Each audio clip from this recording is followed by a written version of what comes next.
আজি ক্লাছ 10ৰ chapter 5 arithmetic progression. Arithmetic প্ৰগ্ৰেশ্যনটো আমি কি বুলি কওঁ? সমান্তৰ প্ৰগতি বুলিও কওঁ। সমান্তৰ প্ৰগতি।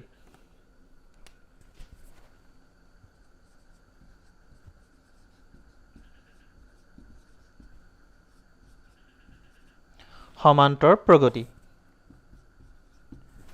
আৰু আমি শ্বৰ্ট ফৰ্মত এপি বুলি ইয়াক কোৱা হয়। এইখিনি তোমালোকে আগতে পাইছিলে।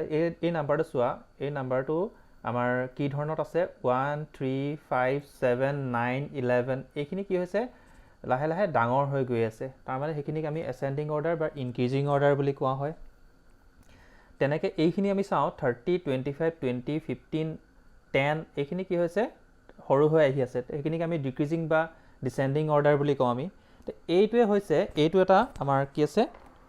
এটা ছিৰিজত আছে, ঠিক আছে, এটা ছিকুৱেঞ্চত আছে। এই গোটেই নাম্বাৰখিনি এটা ছিকুৱেঞ্চত আছে আৰু এইখিনিও আমাৰ এটা ছিকুৱেঞ্চ বা আমি ছিৰিজত আছে। তো এইটো এতিয়া ইয়াত যদি আমি চাওঁ 1 3, তো ইহঁতৰ দুটাৰ ডিফাৰেঞ্চ কিমান আছে? ইহঁতৰ দুটাৰ মাজত আমাৰ ডিফাৰেঞ্চ চবতে যদি চাওঁ আমি একে একে ডিফাৰেঞ্চটো দেখিম। তো ইয়াত আমি কি দেখিছোঁ? 1ৰ লগত 2 প্লাছ কৰিলে 3 হ'ব, 3ৰ লগত 2 প্লাছ কৰিলে 5 হ'ব, 5ৰ লগত 2 প্লাছ কৰিলে 7 হ'ব। এই ধৰণে আমাৰ এইটোত কি হৈ গৈছে? এটা ছিৰিজ হৈছে বুলি আমি ক'ব পাৰিম, ঠিক আছে, এটা প্ৰগতি হৈছে বুলি আমি ক'ব পাৰিম। তাৰপিছত আছে 30 25। এইকেইটাতো কি হৈছে? 30, তাৰপিছত কিমান কমি গ'ল? 5 মাইনাছ কৰিলোঁ, তো 25 হৈ গ'ল। 25ৰ পৰা আকৌ 5 মাইনাছ কৰিলোঁ, এইটো হ'ল। তাৰমানে চবৰে ডিফাৰেঞ্চটো কিমান আছিলে? পাৰ্থক্যটো 2 আছিলে আৰু ইয়াত ডিফাৰেঞ্চটো বা পাৰ্থক্যটো কিমান? -5 হৈছে, ঠিক আছে। তো এতিয়া আমাৰ যিহেতু এই চেপ্টাৰটোত সমান্তৰ প্ৰগতি বা এৰিথমেটিক প্ৰগ্ৰেশ্যন, মই এপি বুলি কৈ আছোঁ শ্বৰ্ট ফৰ্মতে। তো ইয়াত আমি যেতিয়া দেখিছোঁ যে এই প্ৰতিটোকে এটা এটা কি বুলি কোৱা হয়? টাৰ্ম বা পদ বুলি কোৱা হয়। আৰু তেনেকৈ এই যেতিয়া এইটো হয়, এইটোক আমি কি বুলি কোৱা হয়? First term. এইটোক আমি ফাৰ্ষ্ট টাৰ্ম বা প্ৰথম পদ বুলি কোৱা হয়। ফাৰ্ষ্ট টাৰ্ম বা প্ৰথম পদ, ঠিক আছে। তো এইটোক কি হয়? এই এৰিথমেটিক প্ৰগ্ৰেশ্যন আমি যেতিয়া এই চেপ্টাৰটোৰ মতে ইয়াক কি কৰোঁ? আমি স্মল এৰে ইণ্ডিকেট কৰিম, স্মল এ সূচাব লাগিব, ঠিক আছে। তেনেকৈ এইটো কি হয়? এইটো A1 বুলি আমি ক'ব পাৰোঁ, বা এইটো A2 A3 A4 A5 A6 এনেকৈ কৰি আছে। তেনেকৈ ইয়াতো তেনেকৈ হ'ব। এইটো ইয়াত কি হৈ যাব? এ হৈ যাব। ইয়াত 32, ঠিক আছে। তো এই 25টো আমি কি বুলি ক'ব পাৰোঁ? এই 25টো আমি ক'ব পাৰোঁ এইটো A2 বুলি ক'ব পাৰোঁ। তেনেকৈ 20টো আমি কি ক'ব পাৰোঁ? A3 এনেকৈ আমি ক'ব পাৰোঁ, ঠিক আছে। আৰু ইয়াত যিটো আমাৰ ছিৰিজ আছে বা এই যিটো প্ৰগতি আছে, তো ইয়াত যিটো লাষ্ট আছে, এই লাষ্ট আছে, এইটোক আমি লাষ্ট টাৰ্ম এল বুলি ক'ব পাৰোঁ, বা আমি AN বুলিও ক'ব পাৰোঁ, শেষ পদটো, ঠিক আছে। তো ইয়াত এতিয়া আমাৰ টোটেল আমাৰ পদ কিমান আছে? 1 2 3 4 5 6। এই 6টাক আমি সেইটো এন বুলি কওঁ। তো এন ইয়াত কিমান আছে? 6টা আছে। নাম্বাৰ অফ টাৰ্ম বা পদৰ সংখ্যাটো এন বুলি কোৱা হয়। আৰু ইয়াত তেনেকৈ আমি এন কেইটা পালোঁ? 1 2 3 4 5টা। ইয়াত আমি এন পাইছোঁ 5টা পাইছোঁ, ঠিক আছে। আৰু ইয়াত এতিয়া আমি যিবোৰ যে পাৰ্থক্য দেখিলোঁ, ডিফাৰেঞ্চ দেখিলোঁ, ইয়াত 2 দেখিছোঁ, ইয়াত -5 দেখিছোঁ, সেই ডিফাৰেঞ্চটোক আমি কি বুলি কোৱা হয়? পাৰ্থক্যটোক ডি বুলি কোৱা হয়। এই প্ৰথম যিটো আমাৰ ছিৰিজ দিয়া আছে, যিটো প্ৰগতি দিয়া আছে, তাত আমি ডিফাৰেঞ্চটো কিমান পাইছোঁ? 2। আৰু ছেকেণ্ড যিটো আমাক ছিৰিজ বা প্ৰগতি দিয়া আছে, সেইটোত কিমান পাইছোঁ? -5। তো এই কথাখিনি আমি ভালকৈ মনত থ'ব লাগিব। এতিয়া আমাৰ এই যিটো ছিকুৱেঞ্চ আছে বা এই যিটো ছিৰিজ আছে, তো তাত আমাৰ কি হৈ গৈছে? প্ৰথম পদটো কি হৈছে? 1 হৈছে, আৰু শেষৰ পদটো যিটো এল বা AN বুলি কওঁ, সেইটো কিমান হৈছে? 11 হৈছে। আৰু সিহঁতৰ ডিফাৰেঞ্চটো, কমন ডিফাৰেঞ্চটো বা যিটো আমি ঠিক আছে, যিটো আমাৰ কি হৈ গৈছে? সাধাৰণ অন্তৰ বুলি কোৱা হয়। ডিফাৰেঞ্চটোক সাধাৰণ অন্তৰ বুলি কওঁ। তো সেইটো কিমান হৈছে? ইয়াত 2 হৈছে, আৰু ইয়াত কি হৈছে? -5 হৈছে, ঠিক আছে। তো এতিয়া এই যিকেইটা আমাৰ প্ৰশ্নবোৰ, এই লেচনটোৰ প্ৰশ্নবোৰ এনেকৈ ধৰণৰ আহে। ধৰি লৈছোঁ আমাক যেনিবা ইয়াত কেইবাটাও পদ আছে। মই বেলেগ এটা এক্সাম্পল এটা দিছোঁ। ছাপ'জ 1 3 5 7 এনেকৈ গৈ আছে, ঠিক আছে।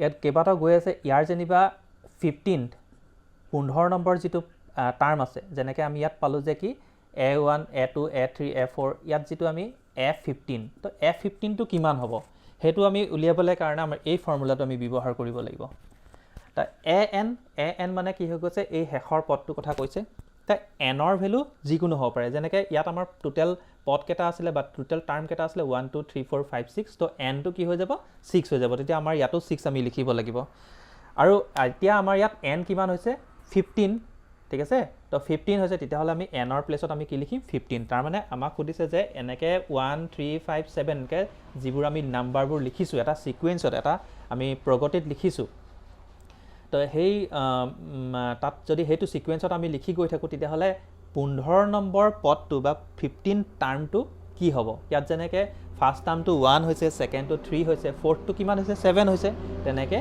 ইয়াত 15 টাৰ্মটো কিমান হ'ব সেইটো উলিয়াবলৈ কাৰণে আমি এই ফৰ্মুলাটো ব্যৱহাৰ কৰিব লাগিব সেইটো সেই যেতিয়া আমাৰ 15 টাৰ্মটো সেই 15 নম্বৰ পদটো উলিয়াবলৈ কাৰণে আমি প্ৰশ্নটোত চাব লাগিব যে এৰ যিটো আমাৰ প্ৰথম পদ ফাৰ্ষ্ট টাৰ্ম সেইটো দিয়া আছে নাই আছে সেইটো 1 দিয়া আছে তাৰপৰা n মানে হৈছে আমাৰ কেটা পদ আছে তো আমাক ইয়াত কৈ দিছে যে 15 তো 15 টাৰ্ম কেটা আছে 15টা তো ইয়াত কি হৈ যাব n টো তেতিয়া আমি 15 লিখিম -1 আৰু d টো কি হৈ গৈছে আমি কি কৰিব লাগিব ইহঁতৰ ডিফাৰেন্সটো তো সেই ডিফাৰেন্সটো উলিওৱাটো মই দেখুৱাম এতিয়া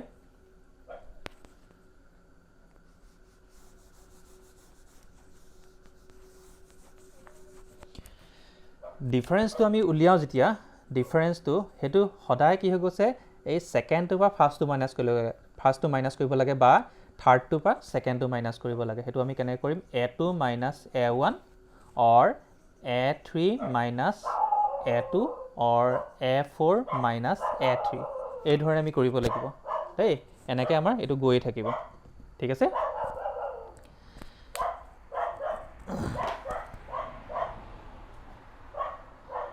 এতিয়া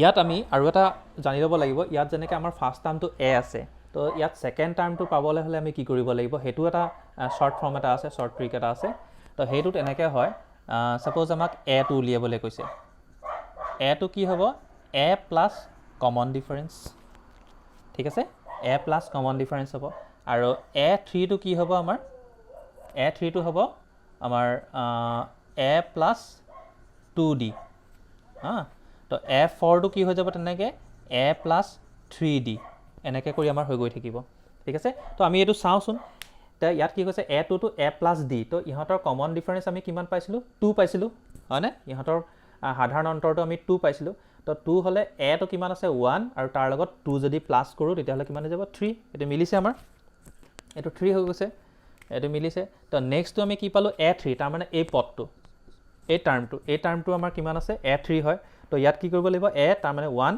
আৰু 2d তোমাৰ d কিমান আছিল 2 আছিল তো 2 * 2 কিমান হৈ যাব 4 আৰু এটো 1 5 তো হৈছে তাৰ পিছত আহিলে a4 এটো আমাৰ কি হ'ব a4 হৈ যাব তো a4 টো a plus 3d তো a টো 1 এ হৈছে আৰু 3d টো কিমান হয় আমাৰ 2 3 * 2 6 6 plus 1 7 হৈছে আমি এই ধৰণৰ এটো উলিয়াব পাৰো ঠিক আছে তো এতিয়া আমি কোৱেশ্চনবোৰ ইয়াত কেনেকৈ আহে আমাক সুধিব যে এই যেনেকৈ মই ইয়াত ক'লোঁ যে 15 টাৰ্মটো কিমান হয় সেই 15 টাৰ্মটো উলিয়াবলৈ কাৰণে আমি এইটো ফৰ্মুলা ব্যৱহাৰ কৰিব লাগিব কেতিয়াবা এনেকুৱা হয় আৰু এটা ইয়াত আছে আমাক যে কি এই যিকিটা আমাক সিৰিজ দিয়া আছে বা যিটো আমাৰ প্ৰগতি দিয়া আছে ইয়াত যিমান কিটা পদ বা টাৰ্ম আছে সেইকিটা যোগফল কিমান হ'ব বা হিহঁতৰ সামটো কিমান হ'ব তেতিয়া আমি এইটো এনেকৈ কৰিব লাগিব 1 + 3 + 5 + 7 + 9 + 11 তো এনেকৈ কৰি থাকোঁতে আমাৰ বহুত টাইম লাগিব কাৰণ কেতিয়াবা কিছুমান সিৰিজ বা প্ৰগতিবোৰ বহুত দীঘল থাকে তেতিয়া আমাৰ কৰিবলৈ কাৰণে হেতুত সুবিধা হ'বলৈ কাৰণে আমি এই ফৰ্মুলাটো তেতিয়া ব্যৱহাৰ কৰিব লাগিব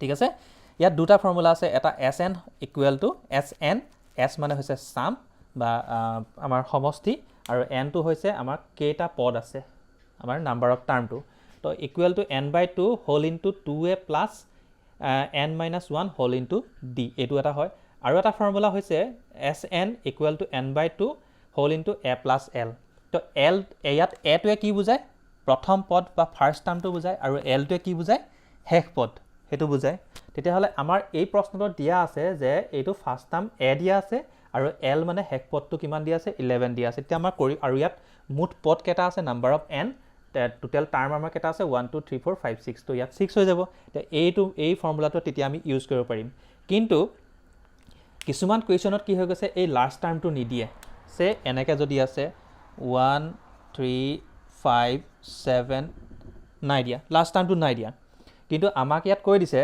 যে ইয়াত টোটেল টাৰ্ম মুঠ পদ কেইটা আছে 20টা আছে বুলি কৈ দিছে ঠিক আছে মুঠ পদ আমাৰ 20টা আছে টোটেল টাৰ্ম মুঠ পদ আছে 20টা তেতিয়া আমি এই মুঠ পদ বা টোটেল টাৰ্মটোৱে হৈছে n তো nৰ ভ্যালুটো আমি লিখিব পাৰিলো কিন্তু ইয়াত লাষ্ট টাৰ্মটো নাই তো হেতু কাৰণে আমি এইটো ফৰ্মুলা ব্যৱহাৰ কৰিব নোৱাৰো তেতিয়া আমি এইটো ব্যৱহাৰ কৰিব লাগিব তেতিয়া আমি ইয়াত দেখিলো যে n টো কিমান কলো 20 আৰু a টো আমাৰ প্ৰথম পদটো 1 n টো আকৌ 20 হ'ব -1 d টো কিমান হ'ব ইহঁতৰ কমন ডিফাৰেন্স বা সাধাৰণ অন্তৰটো হ'ব হেতু কিমান 2 হ'ব তেতিয়া আমি এইটো ক্যালকুলেশন কৰি বিনে ইয়াৰ 20টা পদৰ টোটেল 20টা টাৰ্মৰ যদি যোগ কৰো সামটো আমাৰ কিমান হৈ যাব হেতু আমি এই ফৰ্মুলাটো ব্যৱহাৰ কৰি উলিয়াব পাৰিম ঠিক আছে তো এতিয়া আমি ইয়াৰ কিছুমান প্ৰশ্নলৈ যাওঁ